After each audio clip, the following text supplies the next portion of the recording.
Welcome. You are listening to the Be a Better Being podcast, hosted by Michelle Zellner and Sasha Berscheid.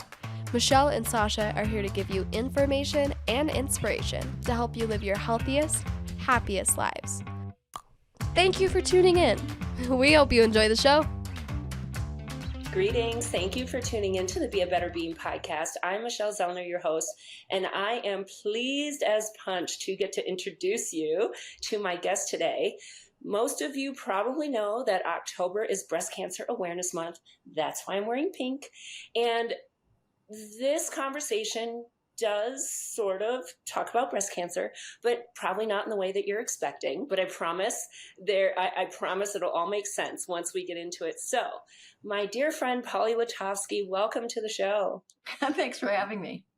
Well, I am really excited for this conversation. So you and I met, well, let's see, it's 2023. So it was when I decided I was going to self-publish my book. Actually, was introduced to you sort of randomly by someone you don't even know. My friend Taverly heard you on a podcast talking about how you help people self-publish books. And she was like, hey, if you decide to go this route, you should check her out. She's right in Denver. I'm like, oh yeah, okay, whatever. And then when I kind of went down the road of figuring out what to do with my book, I was like, yeah, I don't want to do this on my own. So you are right down the road at the world headquarters of My Word Publishing, and the rest is like a literal beautiful history. So you and I are connected because of something you did a long time ago, and then you wrote a book about it.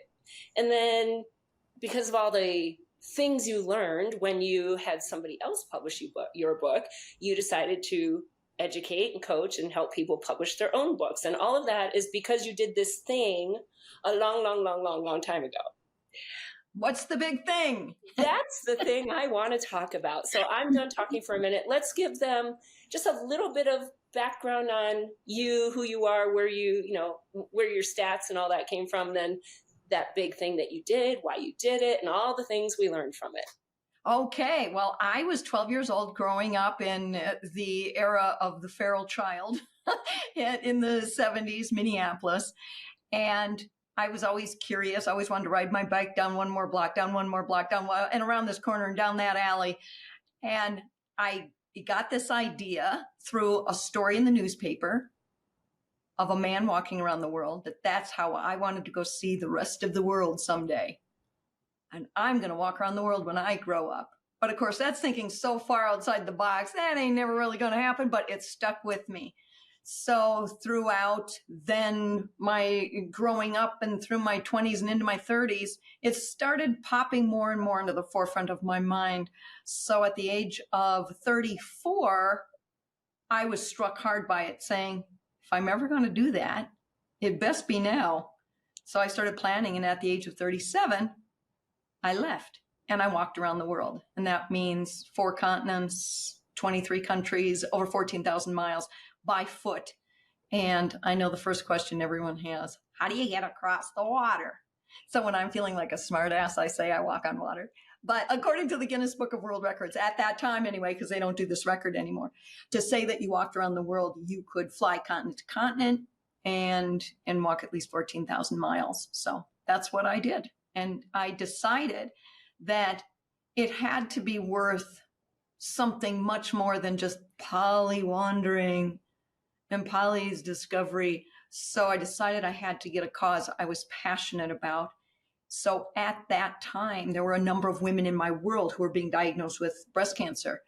And it was not one person in particular. It was just that so many people in my world. I had an aunt in San Francisco who died from it. I had an aunt in Denver, Aurora, that did survive it. And then just a number of people, my community that had breast cancer. And so I just thought, that's what I'll do that walk for, that I've always wanted to do. And that was really the catalyst for the oomph, let's get going now. And I'm so glad I did that.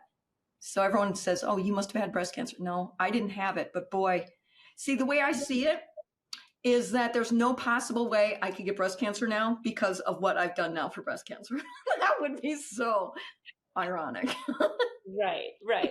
And let me clarify, when I say she did this a long time ago, Polly's not 107 years old, okay? Thank you. But it's not like she just did this, last year either. So, I mean, let's give the listeners details about this walking around the world. And when you tell people this is what you're going to do, like, I can't even imagine the logistics that go into this.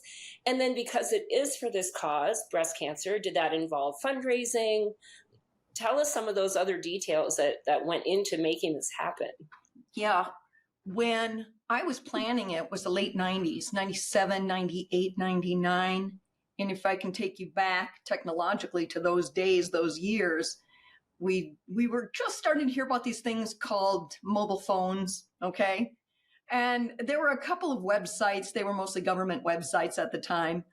And it was when email was, do you remember when email first came out, it was assigned to that computer, right? Yes. So that's technologically where we were. So that I'm saying that because that had a lot to do with the planning that I was doing, but things were changing fast. And anyway, so I did my homework as to what countries you could get in. And some you can get in and out, but you can't go through. And of course, that was going to changes all the time. So when you're talking about the logistics, there was like the initial logistics, let's say compared to building a house, right? You get your blueprint. And then you start getting into the details, and the details are changing fast. By the time you actually get to your house, things have changed. Oh, there's new doorknobs. I like those better. So it's the same when you're going on this walk. Well, I can't get through China. I remember thinking this, I swear to God. So this was like 1997. I'm thinking, yeah, I'll go through China. I'm quite sure. But by the time I get to China, they'll be wide open and they will welcome me with open arms. And, I suspect they'll have a team of people that will walk me across the country. I mean, this is very Pollyanna-ish. But there was a time, if you can remember back, that no one could get into China. That was such a big deal. If you'd been to China in today's world, it would be, wow, you've been to North Korea. It's that same concept. No one had been there. And only on the very rare occasion would you even hear of someone going to China. But it was just starting to open up, just starting, because they wanted the Beijing Olympics. So the Olympic Committee says, well, okay, you got to start opening up a little bit. So that's what they were doing. So that's where that frame of mind came. But, that didn't happen. So, and it's still not there. You can still get into China and you can get a 3-month visa, but I need 2 years to get through there. So it was those kinds of logistics that were constantly changing. So I was very realistic about how many miles I could go a day. And I got all the maps and I spread them around my living room. And do you remember when maps, because there was no GPS, right? The maps had the little red dots from this point to that point, right? And then the mileage in between, right? So yes, and Holly, I guarantee you some of my listeners are like, these people are 107 years old. Good point. But I did that, red dot to red dot mileage around the whole world when I was planning. I was like, I figure I can comfortably do 15 to 20 miles a day. And this is a marathon, not a sprint. So I can't go every day, right? It's about pacing yourself. So I figure I could go 3-4 days and take a day off, and 3-4 days, take a day off. So that was the pace. And yeah, but the world was changing. And I knew that even though I had made this plan and I was going to go alone, because who the heck are you going to find to go with you? Right? So I had to get used to being alone. That was one of the details, the logistics I had to figure out. How will I train myself for the inevitability of being lonely? That was very real. And as it turns out, what I had never prepared myself for is the polar opposite, because it turns out that there were crowds of people walking with me in some areas of the world, crowds of people, 80, 100 people. And I had never even thought about preparing for that. So that I was blindsided by that kind of thing, because I'd prepared for the inevitability of being lonely. And then, of course, there's diet and first aid. And you're dealing with different bugs and cultures and, of course, languages and political strife. etc. So there are things you can plan for and things you can't plan for. But I had to be very comfortable with expecting the unexpected and being prepared to be unprepared. You know what I mean? And pivoting. I've planned this my whole life, so I'm going to do it this way. No, you better be prepared to pivot on the spot, which, as it turns out, yes, I had to do. So. And those sound like some very valuable life skills, right? Were those life skills that you had already possessed? Or do you feel like as you embarked on this journey and, like you said, getting blindsided, it forced you into choosing to pivot, maybe even as you went along, being more aware that there will be unexpected things? There was probably a little bit of both. I had done the super budget travel, like in my 20s. I grabbed a day pack and I went to Europe. Do you remember People Airlines? Do you remember that? You could get a trip. That I don't. People Airline. All right. You just show up at the airport, and if you get on, then you pay. And, there were no tickets you'd get in advance. Oh, the good old days. The good old days. $99, and you can get a one-way ticket. So anyway, $99. I got a ticket to Europe and lived on literally $5 a day. And as I look back, if you remember the Steve Jobs commencement speech at Berkeley, and he talks about now looking back and looking at the connection of all the dots. And now I can look back and say, that was probably part of my training. Remember, I'd wanted to do this my whole teens, 20s, 30s. So why else would I get a one-way ticket to Europe and just test the human spirit as to how little I can get by on, sleeping in the train stations and sleep. Whenever I see a picture of the Colosseum in Rome,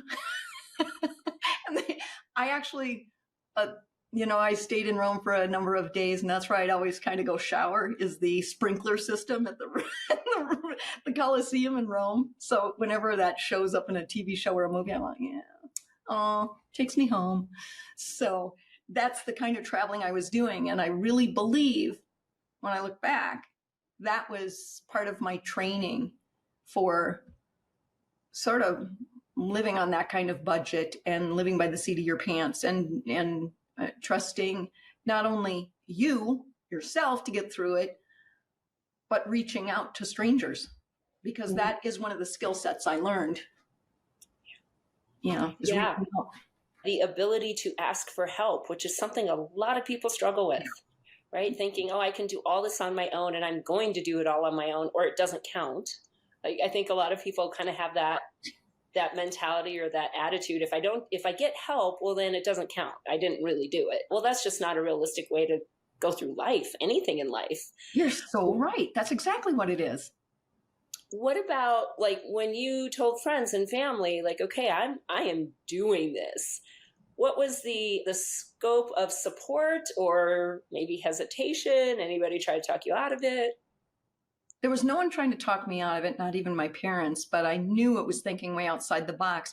And they don't know that I've been thinking about this my whole life. They don't know that I have my head around this and I can picture it. I can see it.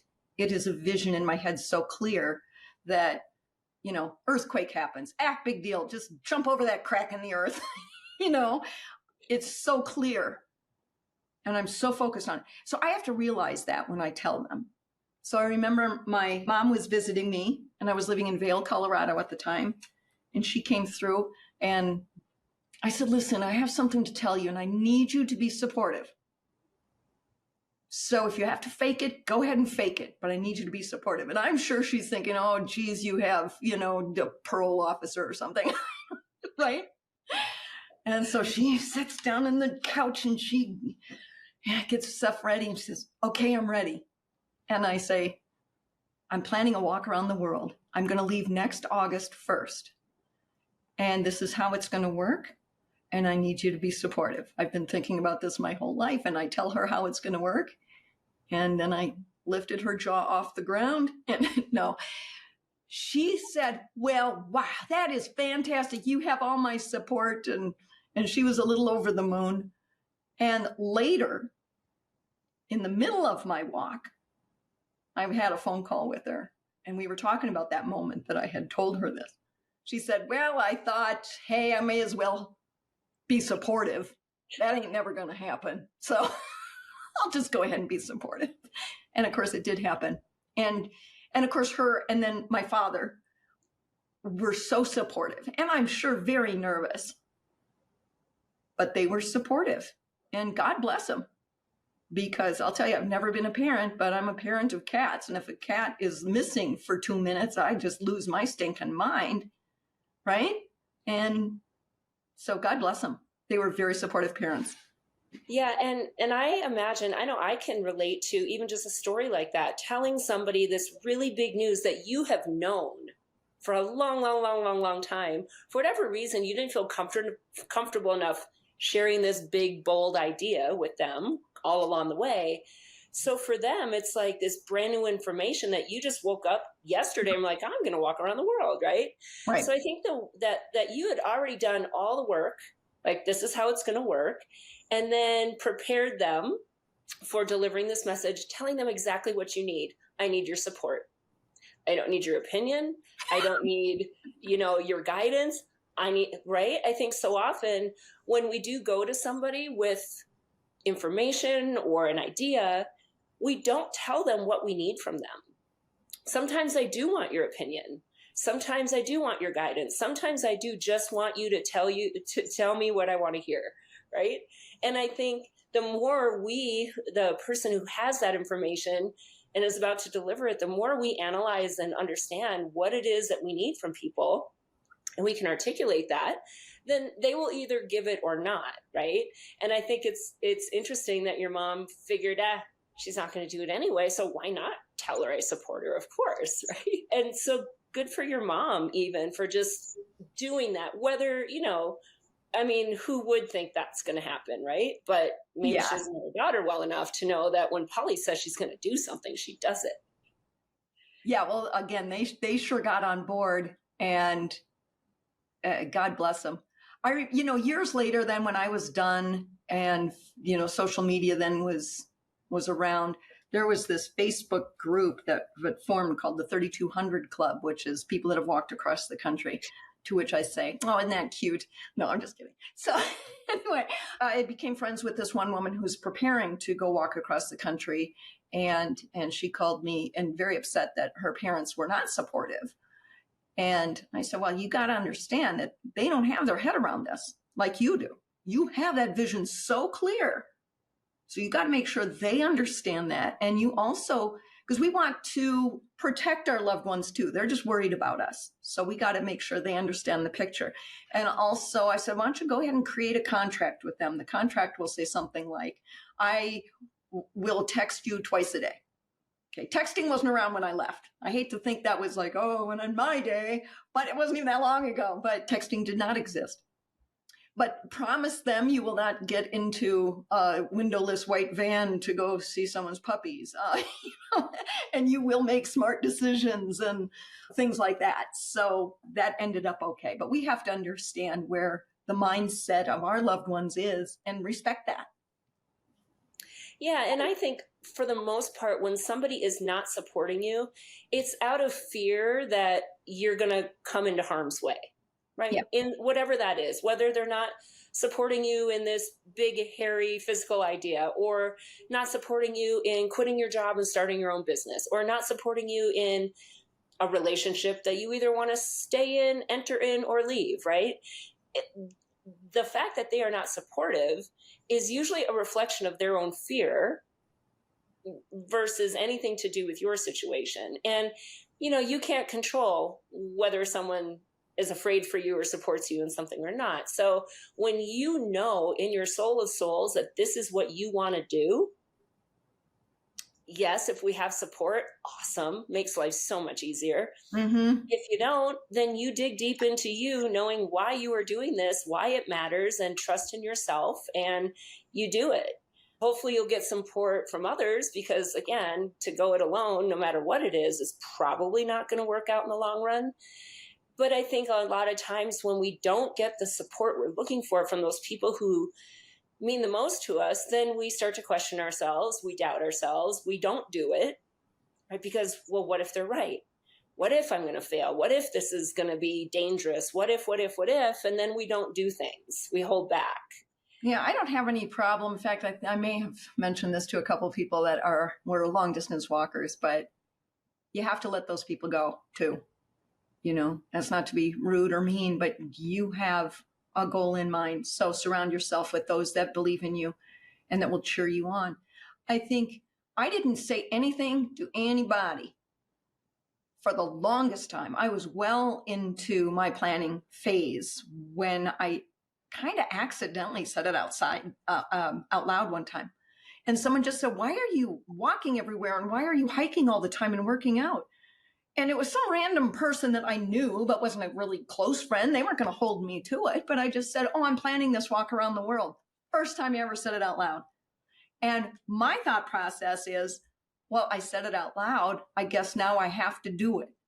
Right? Like this guy's going to hold me to it. Right? But that's how I felt. And then I said it out loud to the next person. And for me, that was it. You say it out loud. And it was pretty clear at that point that I was going to do it anyway. But you know, when you think about my chances of making it, there is so much more than just the endurance or the grit to just get up and go every day. There's so much more to it. What about the global strife? What about a car hitting me? What about a virus? You know, because you're in foreign places with mosquitoes that are diseased, and there's just a list of things that could go wrong. And a lot of people that have tried this kind of thing have been hit by a virus, a car, malaria. So there was a girl out walking around the world just recently, the past couple of years. I don't know what happened to her, but she got really sick and had to go home. I don't know what kind of sick. I don't know what happened to her. But the chances are so slim that I would make it. I just look back and go, wow, well, I guess someone was looking out after me. You know, it's not just the grit of getting up and going every day. And yet when you say all those things, I think about all the people who barely leave their house, who get sick and die, well, there who you get go. hit by a car, who, you know, have an injury and are laid up and can't do what they want. Like, that's actually life, right? I mean, that could happen anywhere to anyone at any time. So if it's going to happen while you're doing something really incredible and amazing, I mean, okay, right? I mean, life is risky. That's just what it is. Why not get the most out of your risk as you possibly can? Just walking on the roads in India, geez, a loo. Not quite sure how I survived that one, but there you go. Yeah. Well, and again, I think that is, you know, some of those fears that people put out there. Well, this could happen and this could happen. And you're right. Anything could happen. But all these other things could also happen, or those things could not happen. But we assume the worst. We latch onto that. That's just normal human nature. What about like the breast cancer angle of it? Was there fundraising involved? How did you pay for this? This cannot, I know this is still, you know, a number of years ago. So, you know, you adjust for inflation. I mean, the dollars are different, but still it means you're not working, you're not earning an income. And I'd imagine this is not inexpensive. I remember for 2 years prior to leaving, I was working over 100 hours a week. And these were slightly above minimum wage jobs. You know what I mean? Equally, though, I had no bills.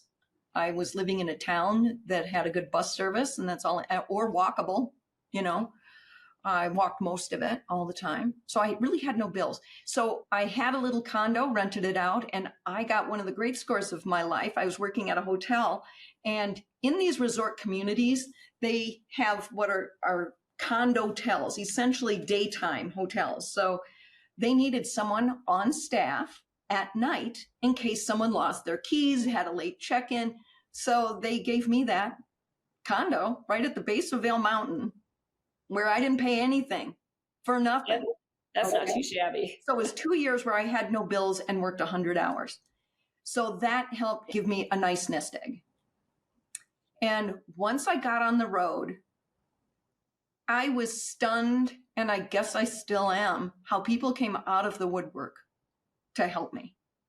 And at first I thought it was because I was on home turf, because I was in my home state of Colorado. So it had been in the news, in the Denver Post. So people all over the state were getting it.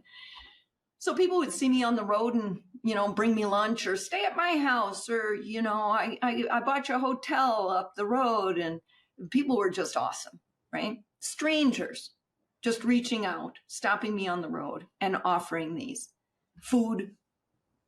Someone stopped by and gave me a $20 gift card at the Outback. I was like, oh, thank you. Those kinds of things. But I thought it was just because it was my home turf. Well, then I pulled into Arizona and it was the same thing. Certainly California, down through New Zealand. I had gone to great lengths to find the best camping gear possible. I was living at REI. I knew every stat of every piece of camping gear. And I never used it. Never used it. You understand? People put me up all along the way. What happened in New Zealand then, up at the very, very tip of New Zealand. So it's a 2-island, officially 3 in case anyone gets their back up, but 2 main islands in New Zealand. So I started at the very tip top.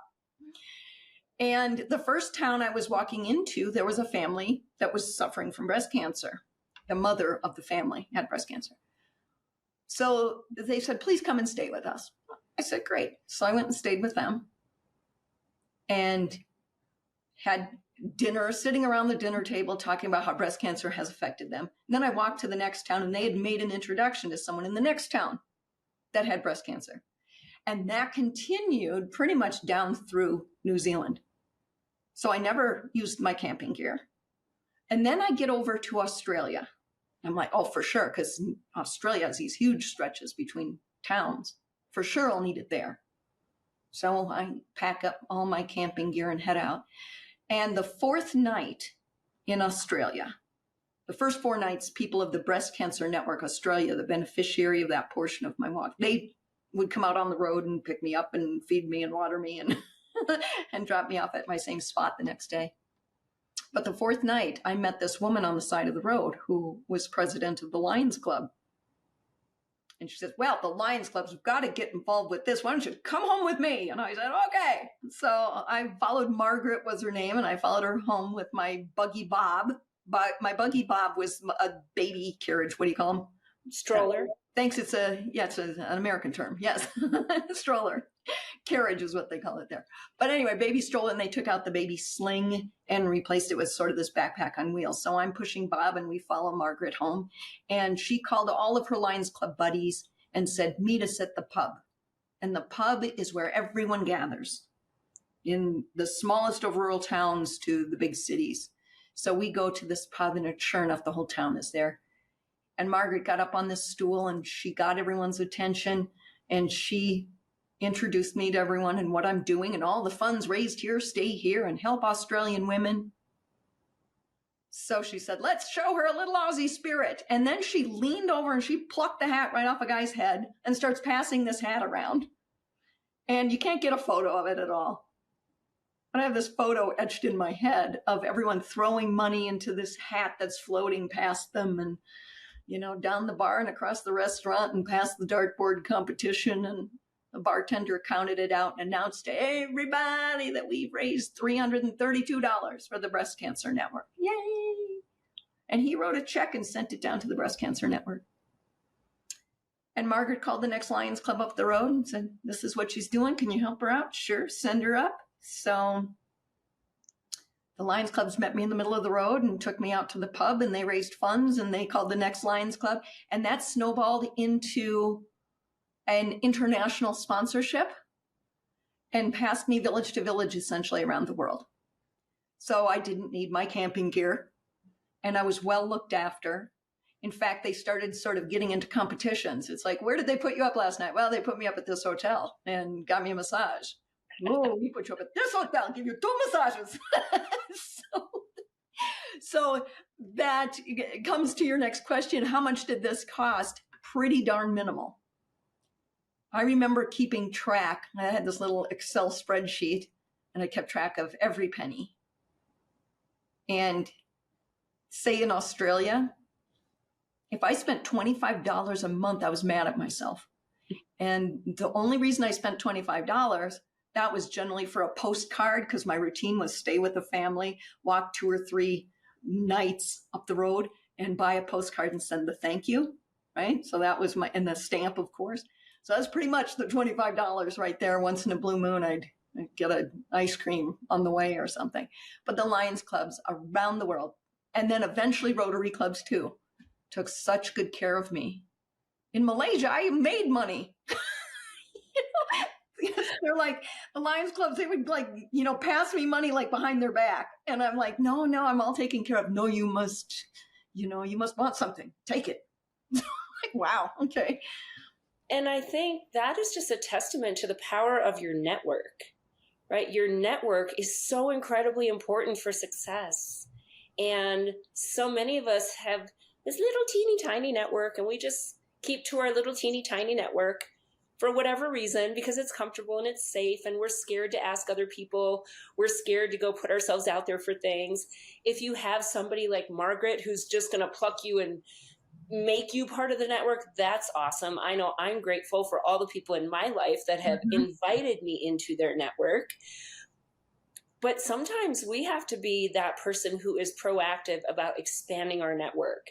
And, when you're doing good things, I think it's a testament to the fact that people want to support somebody who's doing a good thing, right? And that they have this own little competition, like amongst themselves, to like who could treat you better and who could raise more. And I think those are also just metaphors for how we should go through life. What's funny is, I'm sorry. No, go ahead. Okay. What I think is funny is when I look back, what if I'd had this idea while I'm sitting at home doing all my planning? Maybe I'll contact the Lions Club international president and ask if he would get on board and help me. Never would have worked. It had to start from that sort of grassroots, ground level, where there is a swell upwards other than from the top down. Never would have worked like that. And so that is a lesson that I take with me, going, okay, it's not going to work from the top down. Let's try another angle.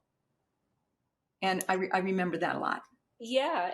And my guess is it's because of who you are and how you connected with people, right? Again, if you're just going to be Polly and go do this thing, and you're going to, yes, maybe go to this family's house because they invited you, but you're not really going to get to know them. You're going to just get your good night of sleep and be thankful for a bed and thankful for the meal. And then you'll send a thank you card. And that was really helpful.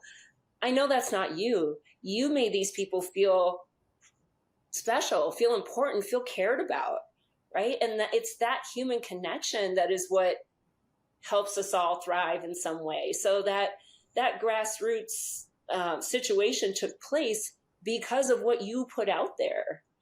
And I think, again, we should all be thinking of that in our own lives and the things that we're doing day to day. What are you putting out there? Good point.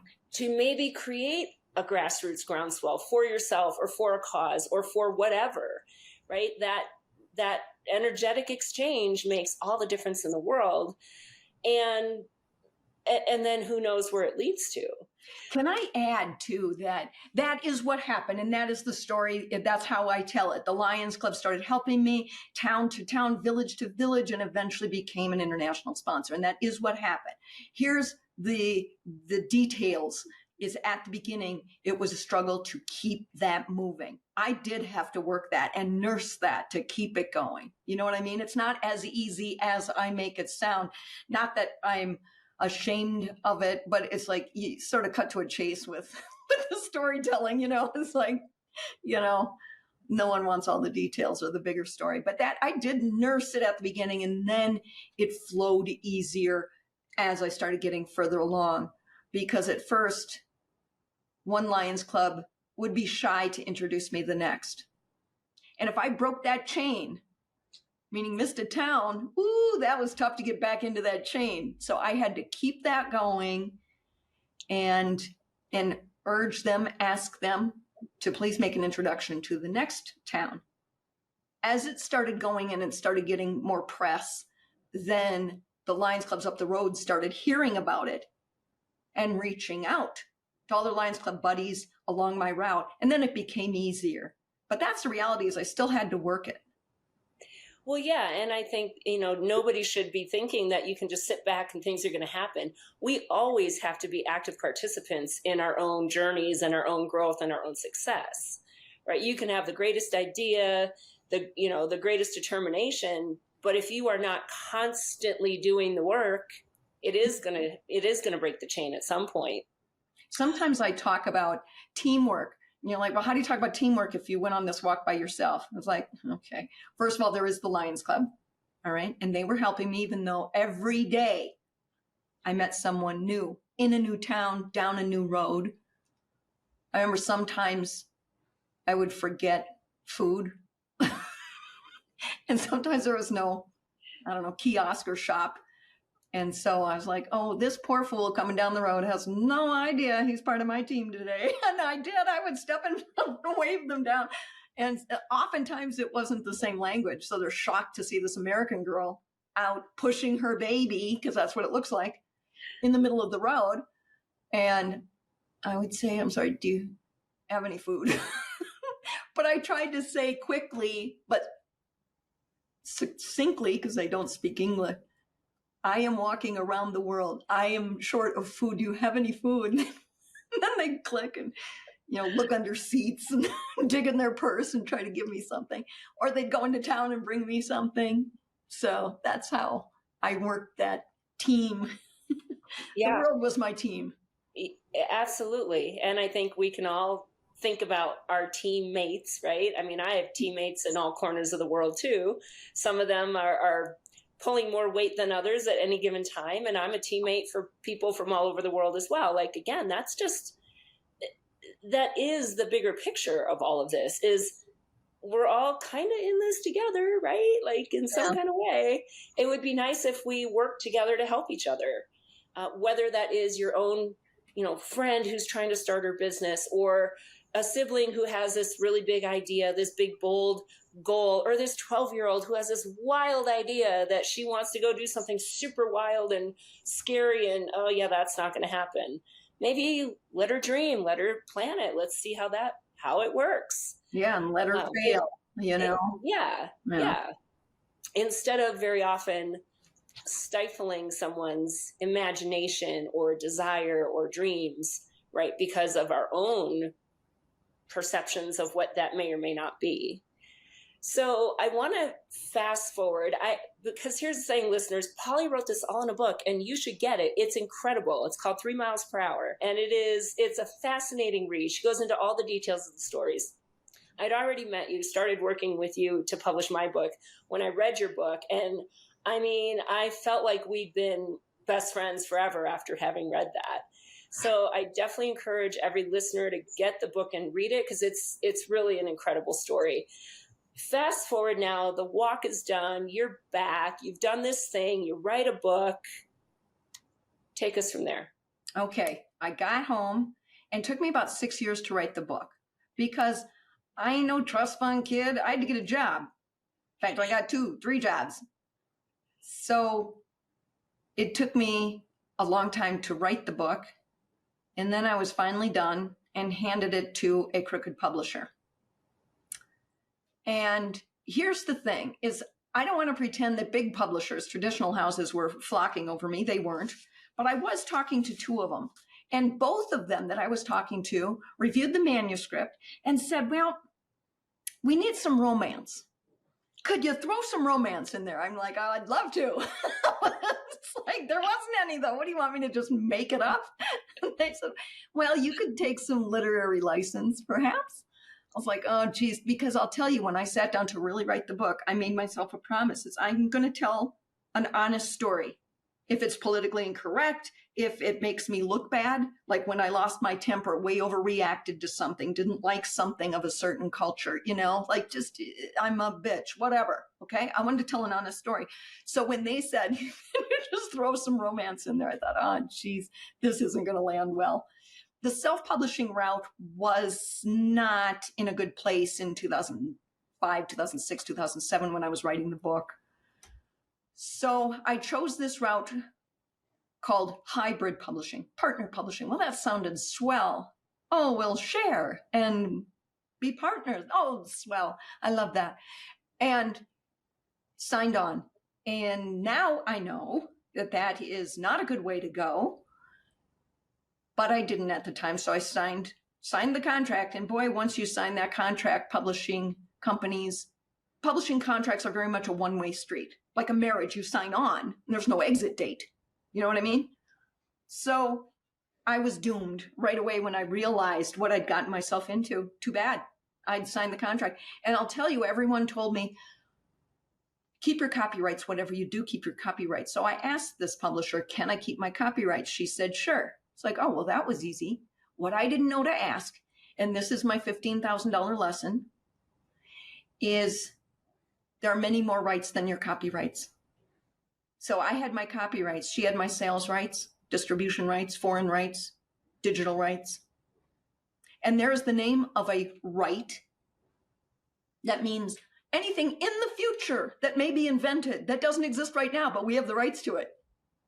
Can you believe that? So I'd signed all that away. And then I realized I was in a hotbed of trouble. And that's not why she was crooked. That was just me being stupid. What was crooked is that she broke every clause in the agreement. That was kind of my out. So eventually an attorney says to me, here are your choices. You can run for your life or you can stay and work things out. I said, well, okay, I'm running for my life. So I ran for my life. I didn't own anything. What's she going to come after me for? My cats? Bring it on. I double dare you. So I thought, well, now what? I don't want this route. I don't want the traditional route. I'll look at this thing called self-publishing. And I took this 2-day class nearby. And, I sat in the back in the morning with my arms crossed, just like, convince me. And as I started learning, I started moving up front and raising my hand. One more question. I got one more question. One more, and I'm chasing him down the hallway at lunchtime. I got one more question. And my whole world just blew up. Wow. What's happening, and of course, even more so now, because that was 12, 13-ish years ago, is as the publishing world started changing dramatically, these big publishing houses were merging and downsizing, going out of business, specializing. And all the people that worked with those publishing companies were spreading out into the self-publishing world. Those professional editors, layout designers, cover designers. So I thought, okay, that's what I'll do. And I learned more lessons because that's apparently my mojo. And I republished my own book. And then when that was done, I got to write the book I wanted, You don't realize. You almost say, no, I don't want all that control. It's such a learning curve. Believe me, you want to make those decisions. Ain't that right, Michelle? It sure is. It sure is. Yeah. Because even when you work with somebody, they might tell you things that in your core and your soul are just 100% wrong. Guess what? I'm the one who makes the final call. Yes. So, after I was done, this is very beginning of self-publishing. And my friends kept sending their friends to me saying, Polly's figured it out, go talk to her. And that was going on for 2 years. I was meeting people upwards of 2-3 times a week. Now I've created spreadsheets and checklists, and I'm meeting people and calling and checking on them and making sure they get through the system without making the very expensive, even dangerous mistakes that I was making. So one day I said to a colleague of mine, I said, I'm thinking about starting a business where I run the whole publishing process, but I don't maintain any rights. And the next day someone called me. That was the norm. So I said to her, yes, I can help you, guide you through the system, but I have a proposal for you. Meet me at the Panera. And that was Barbara Oliverio in November 2012. And I said, listen, I've been doing this now for a couple of years for people, but I'm thinking about starting a business and actually managing someone's project. Would you be my first beta test girl? And she said, sure. And that was a romantic comedy book. She went on to win a national award and became a movie on the Hallmark Channel. So that was our very first book. So that was almost 11 years ago. And we're at about 850 books. You won't see the My Word Publishing name. That's our company, My Word Publishing. You won't see that on any book. We don't maintain any rights, royalties. Everything is in that author's name. And I've become quite passionate about not only teaching authors, no, don't give your rights away. So I'm teaching them that. And advocating. Don't give up. There's much more than just your copyrights. So no one should own your ISBN. That's the book's identification number. You should own it. You should have your own publishing company to put your rights, the works through, etc. So yeah, we've been at that for almost 11 years, and we now have about 40 editors and about 5 cover designers, layout designers, and 5 publishing coaches. And when I think back, I could not be doing what I do now without having done my walk around the world. And you could sit here for 1,000 years going, how does a walk around the world lead you to owning a publishing company? But that's the bridge, is that writing the book about it and getting ripped off. And I am in my happy place. I love helping people reach that dream, which is always a big milestone in someone's life, is writing, producing, distributing a book, their message out into the world. How cool is that?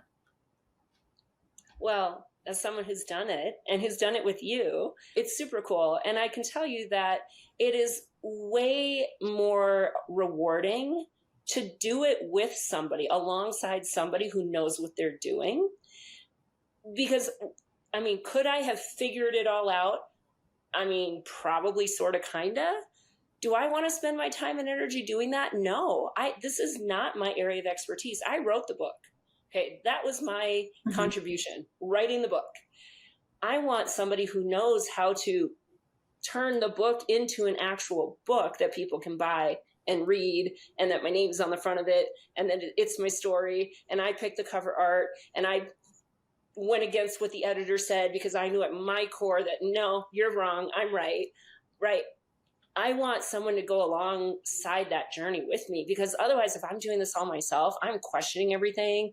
I'm doubting everything. I'm probably missing 90% of what I need to know. And I am spending a ton of time and energy on it. I actually have a business to run. I don't have time to do that. Yeah. So I know for me, it made the whole, when people are like, oh, was it hard? I'm like, no, it wasn't, because I know enough to know what I'm good at and what I'm not good at. And if there's something that either I'm not good at or I do not want to invest my time and energy figuring it out, I'm going to find somebody who is good at it.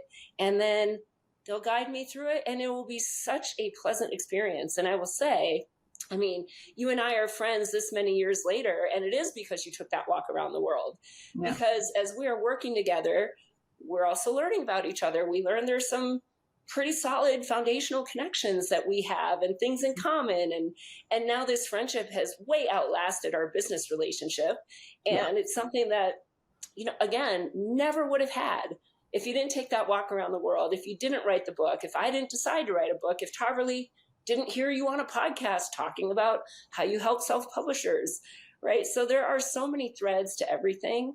And I think, again, as kind of the bigger metaphor for all the things that we do in life, it's for everyone to take a step back and look at those big pictures, look at those connections, look at the dots that had that one piece not happened, right? Would any of these other pieces happened? Who knows? Maybe they would have in some other way, but life unfolds the way it's supposed to unfold. And I have to say, for me personally, that experience with helping get my book published is definitely a highlight reel for my life, for sure. And that I also got a really awesome friendship out of it, is like the biggest bonus ever. I didn't ever expect that when I entered into this, business relationship. Getting my book. We should market that way. You get a book and a new friend. Exactly. No, I think anytime somebody's like, well, how'd you write your book? I'm like, well, I wrote it. And then I had somebody who helped me publish it.